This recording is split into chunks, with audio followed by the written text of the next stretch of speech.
अपने तो दिन सदगुरु वैसे ही पता नहीं ढूंढ के अपने आप निश्चित कर देते हैं। आज मदर्स डे है।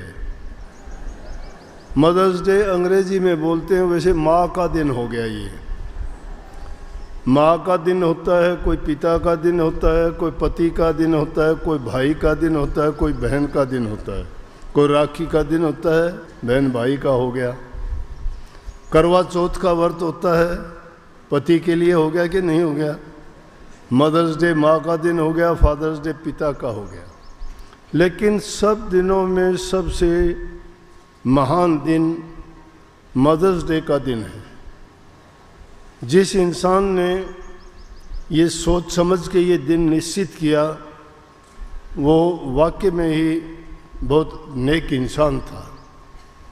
वैसे तो मेरे से अगर पूछो तो माँ को एक दिन में याद करना या एक दिन में उसकी पूजा करना या उस माता जी को मनाना, ये कोई विशेष बात नहीं है। माँ के एहसान तो संतान पर इतने ज़्यादा होते हैं कि अगर वो रात दिन माँ की पूजा करे तो भी उसका कर्ज नहीं उतार सकता। माँ अपनी संतान के लिए सब कुछ वही होती है। उसकी रक्षक वही होती है, उसकी पालक वही होती है, उसकी भविष्य की निर्माणकर्ता वही होती है, उसके चरित्र को बनाने वाली वही होती है, और उसको जैसा इंसान बनाना चाहती है वैसी ही उसमें शिक्षा और गुण भर के वैसा ही बनाने वाली माता ही होती है। तो माँ के समान दूसरा कोई भी व्यक्ति, कोई भी संस्था, कोई भी ऐसा संगठन नहीं है जो माँ के मुकाबले में इंसान का हित कर हो। तो इसलिए माँ हमेशा पूज्य होती है। माँ का कर्ज कभी उतारा नहीं जा सकता। माँ को हमेशा अपने दिल पे, दिमाग पे, आँखों पे और पूरे इज्जत और सम्मान के साथ उनकी पूजा करनी चाहिए।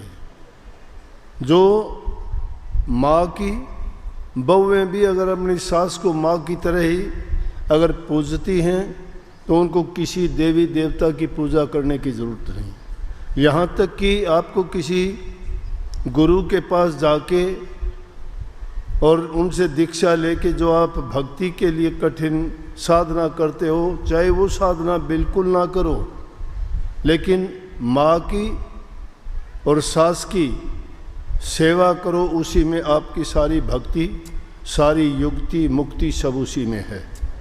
इसलिए माँ हमेशा ही पूज्य है। उनको एक दिन याद करके तो बड़ी कंजूसी की बात होगी। माँ को हमेशा याद रखो, हमेशा उनकी पूजा करो। आगे अभी आपने वाणी सुनी, कितनी अच्छी बात कही उन निराश लोगों के लिए जो किसी कारणवश हताश और निराश हो जाते हैं या अपनी कुछ परिस्थितियों के कारण डामाडोल होकर भक्ति के मार्ग को छोड़ देते हैं। उनके लिए पलटू दास ने वाणी लिखी जो अभी आपने सुनी, लाग्या रे ये प्रेमी मेरा भाई रे, तेरी बनत बनत बन जाई रे। प्रेमी भाई कौन होता है?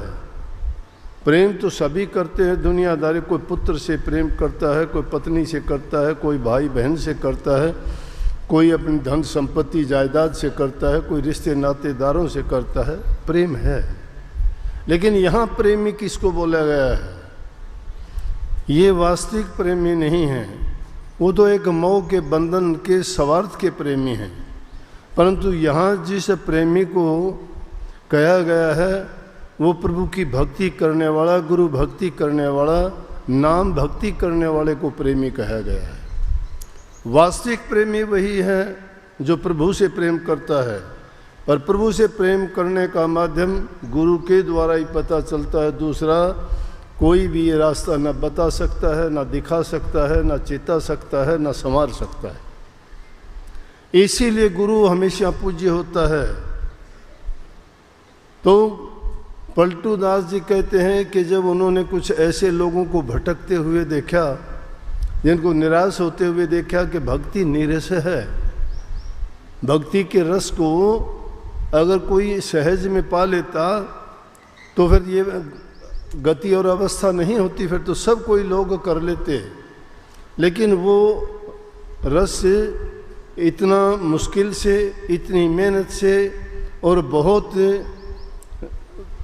तप और साधना के बाद प्राप्त होता है और उसमें बहुत समय लगता है। वो जल्दी मिलने वाली चीज़ नहीं है, उसमें टाइम लगता है।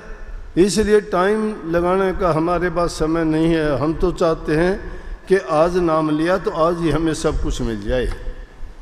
कुछ लोग तो नाम लेने के कुछ ही दिन बाद आके कहते हैं कि आपने तो ये कहा था कि नाम की साधना करोगे तुम्हें ये हो जाएगा, तुम्हें वो हो जाएगा, तेरा ये काम सिद्ध हो जाएगा, तेरे लड़का हो जाएगा, तुझे नौकरी मिल जाएगी। तो आपने भक्ति के लिए नहीं, दुनियादारी की चीज़ों के लिए आपने उस नाम को आजमाया। लेकिन उसका तरीका ये है कि उसमें बड़ा टाइम लगेगा। एक दिन में अगर ये काम हो जाते हैं तो फिर तो सबको नाम दिया और उनके वही काम बन जाते। लेकिन प्रभु देखता है कि इसकी लगन कितनी है, सच्ची है या झूठी है।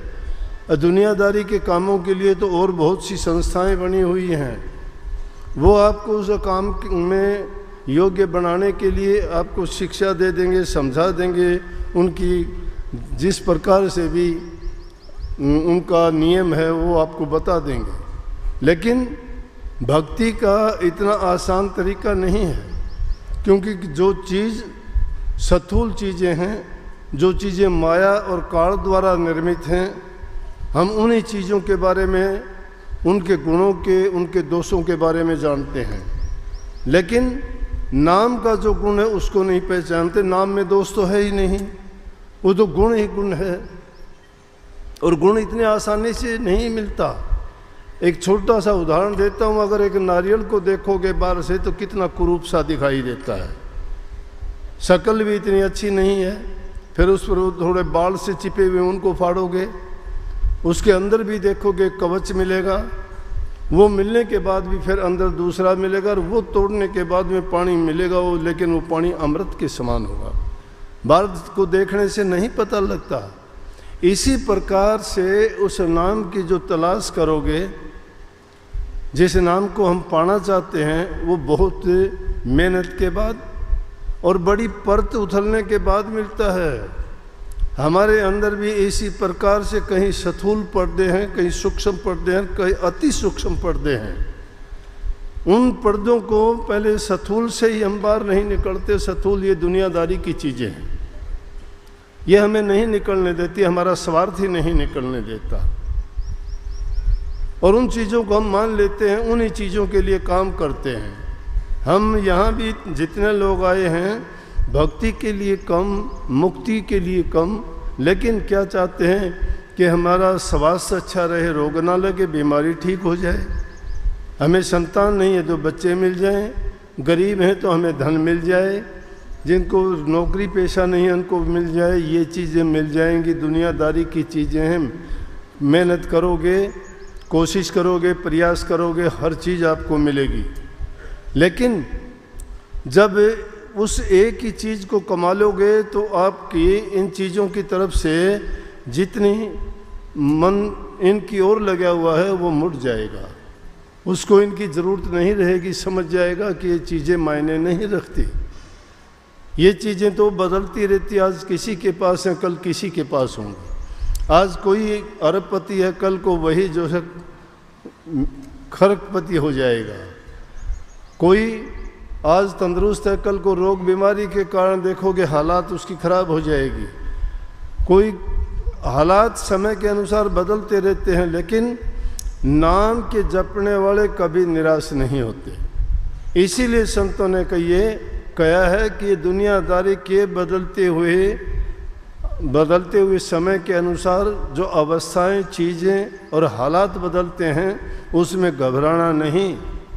और उन्होंने उदाहरण दिए इस बात के लिए अनेकों, कि जो सच्चे मन से लगे रहे उनके काम बनते चले गए। सच्चाई के साथ जो भी उस पर चले उनके सभी काम बने। लेकिन उन्होंने धैर्य रखा, उन्होंने उतावलापन जल्दबाजी नहीं की। किसी भी चीज़ में जल्दबाजी से काम नहीं बनती। आदमी जगह जगह चेतावनी के उसमें भी कही गई हैं बातें, उनको किसी तरह भी अगर हम समझने की कोशिश करें हर जगह आपको मिल जाएंगी। सड़कों के चौराहे पे भी मिल जाएंगी, वहाँ भी लिखा मिल जाएगा आपको, रुको, ठहरो, देखो और जाओ।